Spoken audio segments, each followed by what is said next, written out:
Hello বন্ধুরা, আপনারা দেখছেন কাজী ভাই ইউটিউব চ্যানেল। হয়তো আপনারা প্রত্যেকেই জানেন, রাজ্যের পক্ষ থেকে এখনও পর্যন্ত 100 দিনের কাজের টাকা দেওয়া হয়নি। তার কারণ কি আপনারা প্রত্যেকেই জানেন।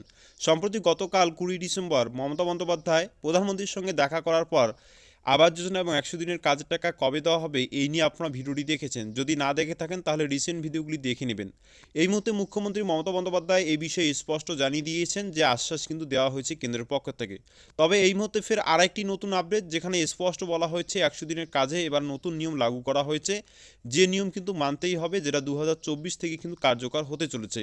তো এই নিয়ে কী আপডেট রয়েছে বিস্তারিত জানিয়ে দেওয়ার চেষ্টা করছে আজকের এই ভিডিওতে। কাজে এই ভিডিওটি প্রথম থেকে শেষ পর্যন্ত দেখুন, তাহলে কিন্তু আপনারা বুঝতে পারবেন। সাথে বন্ধুদের কাছে রিকোয়েস্ট করবো এই ছোট্ট চ্যানেলটিকে সাবস্ক্রাইব করে রাখবেন, পরবর্তী যখন আপডেটগুলো আসবে সেগুলোও পেয়ে যাবেন। এবং ফেসবুক পেজ থেকে দেখে থাকলেও ফলো করে রাখবেন, যারা করেছেন তাদেরকে অসংখ্য ধন্যবাদ।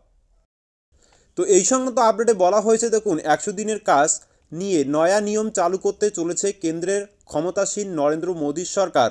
এবার এই প্রকল্পের কাজের হিসেব রাখতে উপভোক্তাদের ফেস রিকগনিশন পদ্ধতি ব্যবহার করার জন্য দেশের প্রতিটি রাজ্যকে নির্দেশ দিয়েছে কেন্দ্র। 2024 সাল থেকেই এই নয়া নিয়ম কার্যকর করা হবে বলে সব রাজ্যকে জানানো হয়েছে। তবে বাংলায় এই নিয়ম চালু করা নিয়ে বিতর্কের সৃষ্টি হয়েছে, কেননা মমতা বন্দ্যোপাধ্যায়ের নেতৃত্বাধীন বাংলা সরকারের বক্তব্য যে প্রকল্পের টাকা আটকে রেখেছে কেন্দ্র এবং নতুন করে শ্রম দিবস সৃষ্টির টার্গেটও দেওয়া হয়নি, সেই প্রকল্পের নজরদারি বাড়াতে নয়া নিয়মের নিদান কার্যত হাস্যকর। এখন 100 দিনের কাজের প্রকল্পের যারা কাজ পান তাদের উপস্থিতি বর্তমানে ন্যাশনাল মোবাইল মনিটরিং সফটওয়্যার বা এনএমএমএস পদ্ধতিতে লিপিবদ্ধ করা হয়। কেন্দ্রের নিয়মে প্রতিটি রাজ্যে এইভাবে হাজিরা নেওয়া হয়। এ রাজ্যে সেই কাজ না হলেও কেন্দ্রীয় পোর্টালের সঙ্গে ইতিমধ্যে 100 দিনের কাজের প্রকল্পের অর্থাৎ জব কার্ড হোল্ডার সংযুক্ত করা হয়েছে।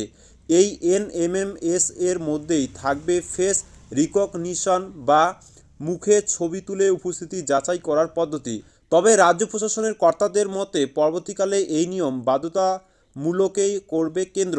এ বিষয়ে জানতে চাওয়া হলে রাজ্যের পঞ্চায়েত মন্ত্রী প্রদীপ মজুমদার জানিয়েছেন, 100 দিনের কাজের প্রকল্পে 7,000 কোটি টাকা আটকে রেখেছে কেন্দ্র। বহুবার অনুরোধ সত্ত্বেও সে টাকা তারা ছাড়েনি।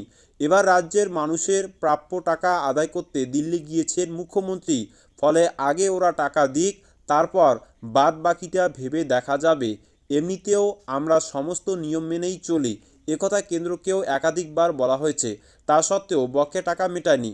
তার থেকেও বড় কথা হলো, রাজ্যে কাজ হলে তবেই তো উপস্থিতি গ্রহণের নয়া নিয়মের বিষয়টি সামনে আসবে।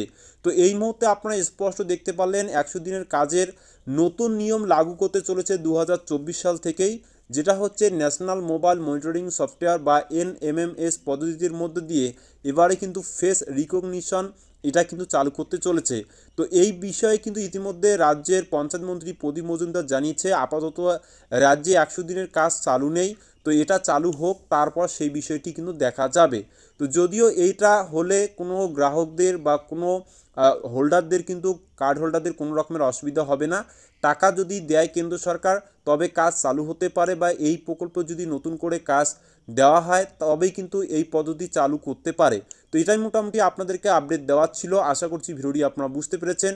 তো কেন্দ্র সরকারের এরকম নিয়ম আপনার কীরকম, অবশ্যই আপনার মতামত কমেন্ট বক্সে জানাবেন। ভিডিও ভালো লাগলে লাইক করুন, চ্যানেলে নতুন হয়ে থাকলে সাবস্ক্রাইব করুন পরবর্তী নেক্সট আপডেটটি পাওয়ার জন্য।